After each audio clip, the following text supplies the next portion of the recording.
Dans le livre de la première épître aux Thessaloniciens, chapitre 5, l'apôtre Paul nous invite à prier sans cesse, montrant que chaque moment du jour et de la nuit offre une opportunité de nous connecter avec le Seigneur.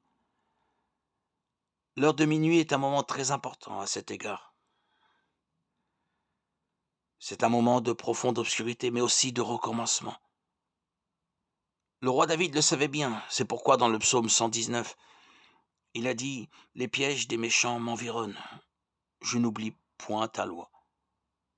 Au milieu de la nuit, je me lève pour te louer, à cause des jugements de ta justice. » Alors le premier serviteur de Dieu qui priait à minuit est précisément David. Comme vous le savez, peut-être déjà, il a fait face à d'innombrables difficultés et lutté depuis qu'il a été oint roi d'Israël. Il a été poursuivi, trahi, et l'objet de serments de mort à plusieurs reprises par des rois d'autres nations et même par des personnes proches comme le roi Saül et son propre fils Absalom. Cependant, même face à tant d'adversités, David n'a jamais cessé de chercher Dieu et de prier pour la protection et la miséricorde. Ses prières étaient un mélange de louanges, de supplications et de méditation sur la parole. Et l'heure à laquelle David priait le plus était précisément minuit.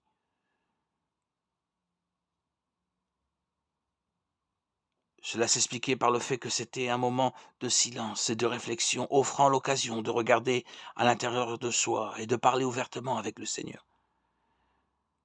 Cette relation intime et sincère a fait de David l'homme selon le cœur de Dieu.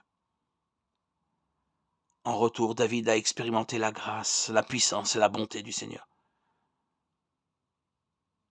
Par conséquent, si vous traversez des moments difficiles, si vous êtes persécuté ou injustement traité par quelqu'un qui ne vous aime pas, ou même par des personnes proches, faites comme David et commencez à prier à minuit. Il se peut que l'ennemi continue de susciter des adversités contre votre vie, mais en toutes circonstances, le Seigneur vous protégera.